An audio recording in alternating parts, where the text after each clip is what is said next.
کام بڑے پریشان تھے کہ کسی طریقے سے، اور ان کا خاندان بڑا تکلیف میں تھا کہ جلدی کہیں کربلا سے نکل جائیں. حالانکہ اس دھرتی پہ، اس کائنات پہ صبر، شجاعت، استقامت اور حوصلہ جس سے کائنات سیکھے گی وہ صرف امام حسین ہی ہے. اتنے بڑے صابر آدمی کے بارے میں اس طرح کا رویہ اختیار کرنا کہ وہ تو گویا اس طرح کر رہے تھے کہ بس کسی طریقے سے میری معذرت، تو یہ امام حسین کی مظلومیت سنا کے لوگوں کو اس طرح کا کر دیا جاتا ہے. یہ انداز بتایا جاتا ہے کہ شاید واقعہ کربلا رونے دھونے کا نام ہے، حالانکہ بات یہ نہیں ہے.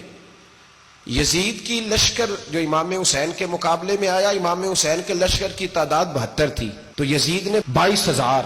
مجھے بتائیے 72 کا 22,000 سے کو مقابلہ ہوتا ہے؟ عمر بن سعد نے پھر عبید اللہ ابن زیاد کو لکھا کہ 22,000 بندے تھوڑے ہیں، کچھ بندے زیادہ بھیج. تو عمر بن سعد کو عبید اللہ ابن زیاد کہنے لگے کہ تو پاگل تو نہیں ہو گیا، 72 کے لشکر کا 22,000 بھیجا، اور کتنا بھیجوں؟ تو اس نے کہا تمہیں یہ نہیں پتا یہ لوگ کون ہیں؟ یہ مولا علی شیر خدا کی اولاد ہے. ان میں ایک ایک شخص ایسا ہے جو 1,000 کے مقابلے میں لڑنا جانتا ہے. تو یہاں کمزوری دکھائی جاتی ہے. ہمارے بچے سمجھنے لگے ہیں کہ یہ شاید کوئی ایسی داستان ہے، اور اس طرح کا ماحول ٹی وی پہ میں دیکھ رہا تھا، اس طرح کا ماحول بنایا جاتا ہے جیسے کوئی خوف ہے. یعنی واقع کربلا کوئی ایسا واقعہ جسے دیکھ کے خوف طاری ہو جائے، بچے راتوں کو ڈرے. وہ اکیلے درخت دکھائے جا رہے ہیں اور تیر دکھائے جا رہے ہیں. او یار، کیا قوم کی تربیت کر رہے ہیں؟ واقع کربلا حوصلے کا نام ہے، دلیری کا نام ہے. سنیں بات اصل میں کیا تھی، بڑے ٹھنڈے دماغ سے میری بات کو سمجھیے گا. حضرت مولا علی شیر خدا کے بعد مسلمانوں کے متفقہ امیر بنے تھے حضرت امیر معاویہ. انہیں امیر کس نے بنایا تھا؟ امام حسن نے. حضرت علی کے بڑے صاحبزادے حضرت امام حسن نے ان سے صلح کی، انہیں خلافت دی.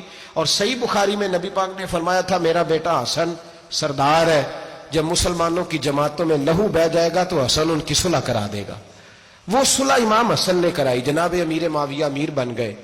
حضرت امیر معاویہ رضی اللہ تعالی عنہ بڑا پیار کرتے تھے نبی پاک سے، بڑا احترام کرتے تھے حضور کے خاندان کا. ان کی جو اجتہادی خطائیں ہیں وہ اپنی جگہ پہ موجود ہیں. چونکہ امام حسن نے ان سے صلح کر لی، لہذا ہم بھی ان کے بارے میں کوئی جملہ کہنے کے مجاز، ہماری مجبوری امام حسن ہے. اس لیے کہ جسے امام حسن صحیح کہے پھر امام حسن کے ماننے والے کو اسے غلط نہیں کہنا چاہیے. حضرت امیر معاویہ رضی اللہ تعالیٰ عنہ کا جب وصال ہوا تو حضرت امام حسن پہلے ہی ان سے وصال کر گئے، آپ کو زہر دے دیا کہ آپ شہید ہو گئے. امام حسین موجود تھے. تو یزید کے بارے میں لوگوں نے کہا جناب امیر معاویہ سے کہ یہ ٹھیک ہے، مناسب ہے، اور بہادر ہے، دلیر ہے، وہ جو ہوتے ہیں نا خوش آمدی ٹولہ.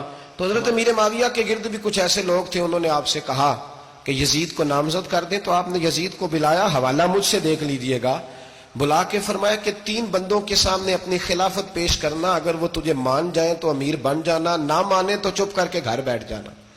وہ 3 بندے کون ہیں؟ جناب عبداللہ ابن عباس، حضرت عبداللہ بن زبیر، اور امام حسین رضی اللہ تعالیٰ عنہ.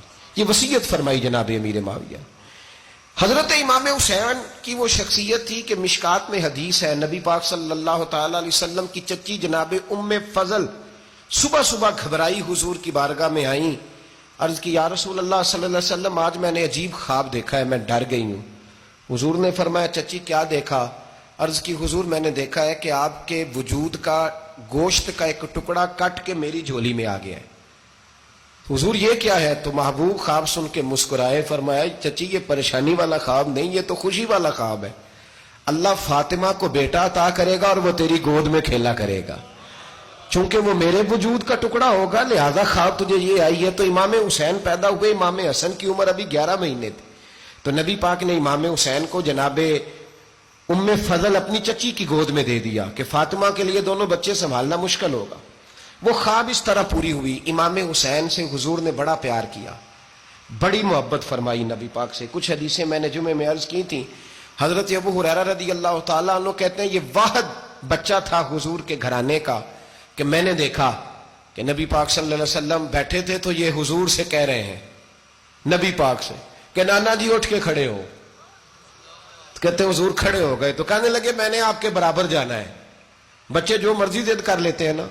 قد چھوٹا تھا، عمر 7.5 سال تھی. کہنے لگے نانا میں نے برابر جانا ہے.